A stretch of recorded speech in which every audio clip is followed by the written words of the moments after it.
Treasure Island. Chapter 27. Pieces of 8. O wing to the cant of the vessel.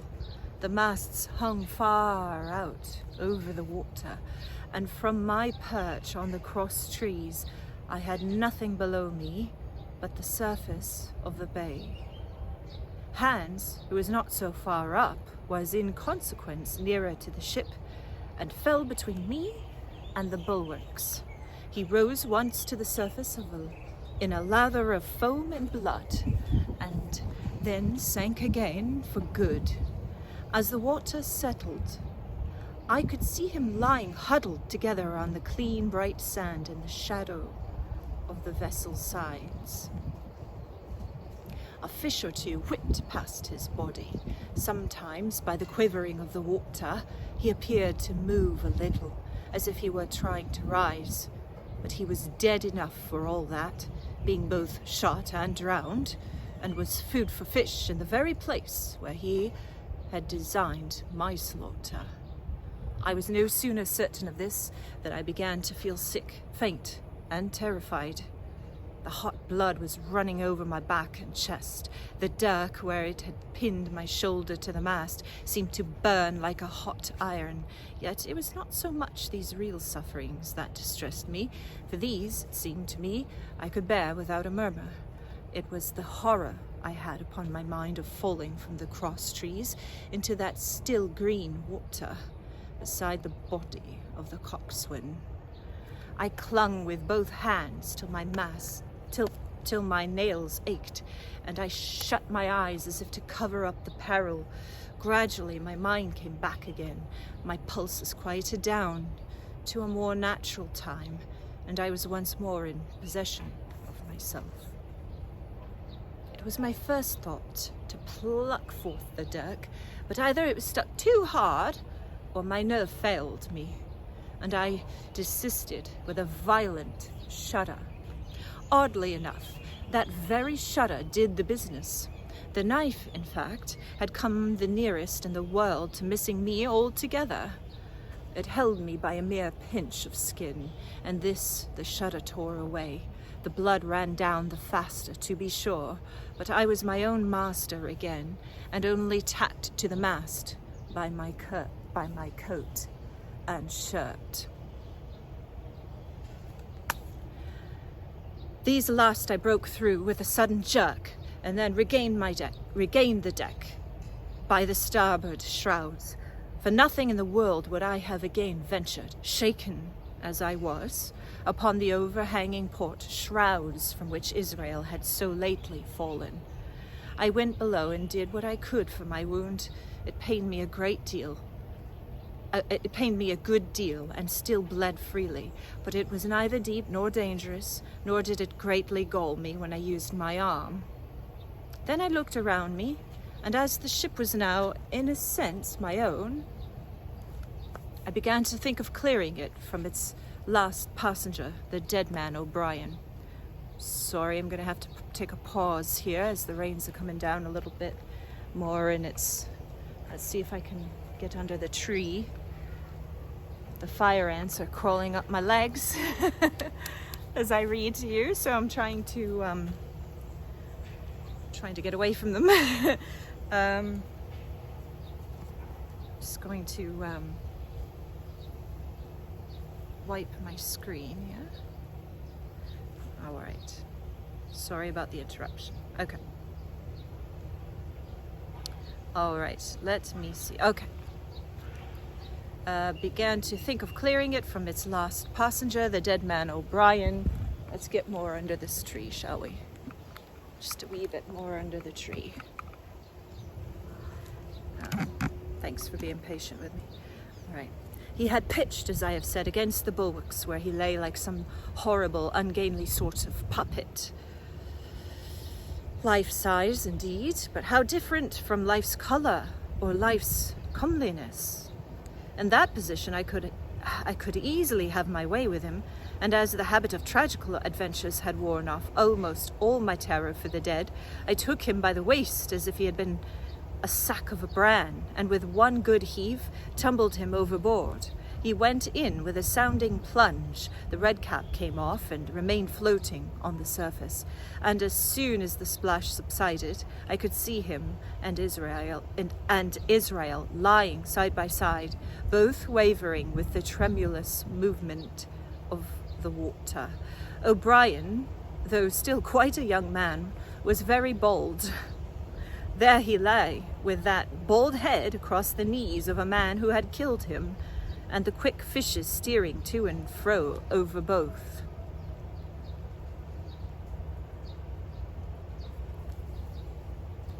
I was... sorry.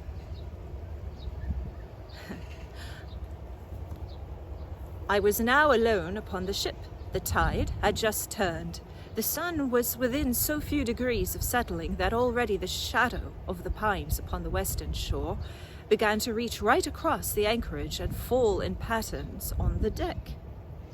The evening breeze had sprung up, and though it was well warded off by the hill, with the two peaks upon the east, the cordage had begun to sing a little softly to itself, and the idle sails to rattle to and fro. I began to see a danger to the ship. The jibs I speedily doused and brought tumbling to the deck, but the mainsail was a harder matter. Of course, when the schooner canted over, the boom had swung outboard, and the cap of it and a foot or two of sail hung even under water. I thought this made it still more dangerous, yet the strain was so heavy that I half feared to meddle. At last I got my knife and cut the halyards. The peak dropped instantly. A great belly of loose canvas floated broad upon the water, and since, pull as I liked, I could not budge the downhaul, that was the extent of what I could accomplish. For the rest, the Hispaniola must trust to luck, like myself. By this time, the whole anchorage had fallen into shadow. The last rays, I remember, falling through a glade of the wood and shining bright as jewels on the flowery mantle of the wreck. It began to be chill. The tide was rapidly fleeting seaward, the schooner settling more and more on her beam ends. I scrambled forward and looked over. It seemed shallow enough, and holding the cut hawser in both hands for a last security, I let myself drop softly overboard. The water scarcely reached my waist. The sand was firm and covered with ripple marks. I waded ashore in great spirits, leaving the Hispaniola on her side, with her mainsail trailing wide upon the surface of the bay. About the same time, the sun went fairly down, and the breeze whistled low in the dusk among the tossing pines. At least, and at last, I was off the sea, nor had I returned thence empty-handed. There lay the schooner, clear at last from buccaneers and ready for our own men to board and get to sea again. I had nothing nearer my fancy than to get home to the stockade and boast of my achievements. Possibly I might be blamed a bit for my truantry. Blamed a bit for my truantry. But the recapture of the Hispaniola was a clenching answer, and I hoped that even Captain Smollett would confess I had not lost my time. Sorry, I need to wipe down the book again. That's the only problem with reading in the rain, I suppose. Other than that, I quite like it a lot. So thinking and in famous spirits, I began to set my face homeward for the blockhouse and my companions. I remembered that the most easterly of the rivers, which drain into Captain Kidd's anchorage, ran from the two-peaked hill upon my left, and I bent my course in that direction, that I might pass the stream while it was small. The wood was pretty open, and keeping along the lower spurs, I had soon turned the corner of that hill, and not long after waded to the mid-calf across the watercourse. This brought me near to where I had encountered Ben Gunn, the maroon, and I walked more circumspectly, keeping an eye on every side. The dusk had come nigh hand completely, and as I opened out the cleft between the two peaks, I became aware of a wavering glow against the sky, where, as I judged, the man of the island was cooking his supper before a roaring fire. And yet I wondered in my heart that he should show himself so careless. For if I could see this radiance, might it not reach the eyes of Silver himself, where he camped upon the shore among the marshes? Gradually the night fell blacker, and it was all I could do to guide myself even roughly towards my destination. The double hill behind me and the spyglass on my right hand loomed faint and fainter, where the stars were few and pale, and in the low ground where I wandered, I kept tripping among the bushes and rolling into sandy pits. Suddenly, a kind of brightness fell about me. I looked up. A pale glimmer of moonbeams and had alighted on the summit of the spyglass, and soon after I saw something broad and silvery moving low down behind the trees, and knew the moon had risen. Just let me pause here. I just need to clear the page. Sorry about that. Sorry.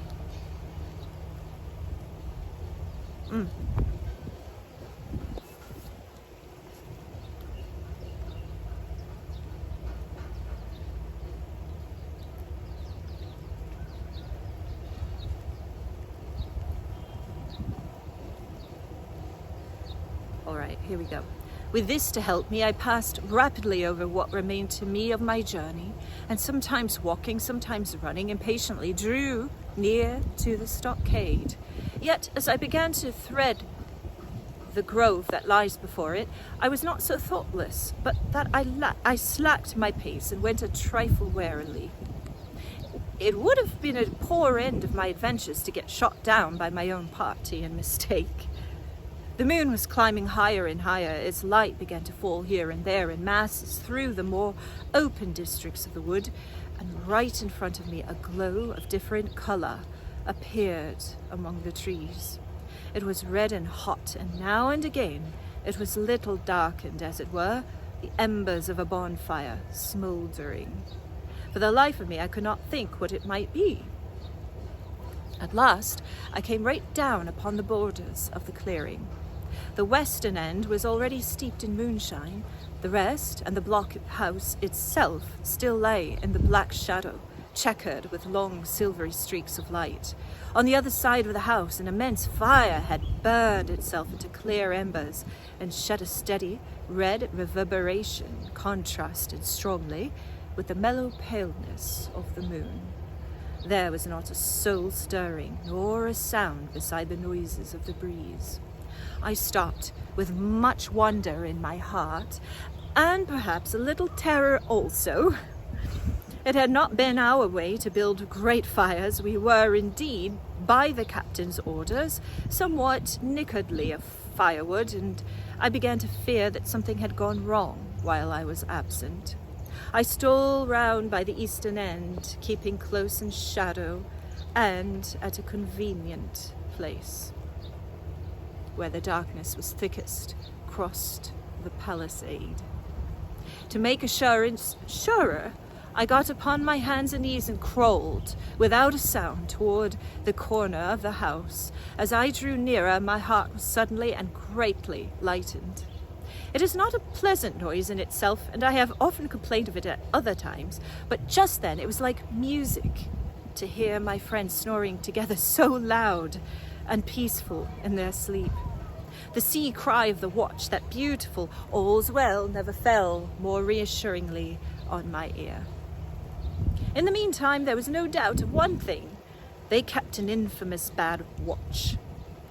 If it had been Silver and his lads that were now creeping in on them, not a soul would have seen daybreak.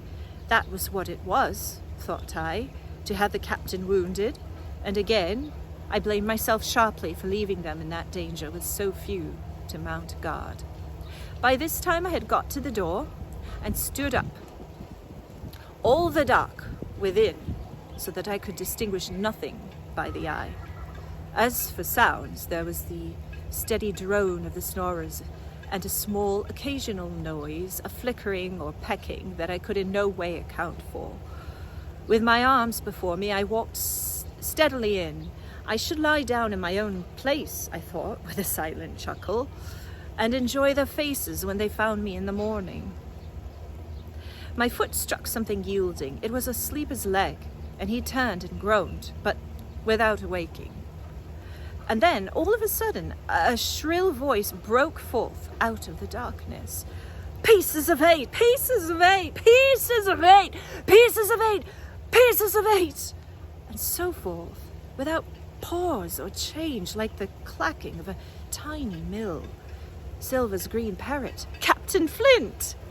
It was she whom I had heard pecking at a piece of bark. It was she, keeping better watch than any human being, who thus announced my arrival with her wearisome refrain. I had no time left me to recover. At the sharp clipping tone of the parrot, the sleepers awoke and sprang up, and with a mighty oath, the voice of Silver cried, "Who goes?" I turned to run, struck violently against one person, recoiled, and ran full into the arms of a second, who for his part closed upon and held me tight. "Bring a torch, Dick," said Silver, when my capture was thus assured, and one of the men left the log house and presently returned with a lighted brand. And that's the end of the chapter. Thanks for putting up with me in the rain and the fire ants and through it all. I look forward to our next part, which will be part 6, called Captain Silver.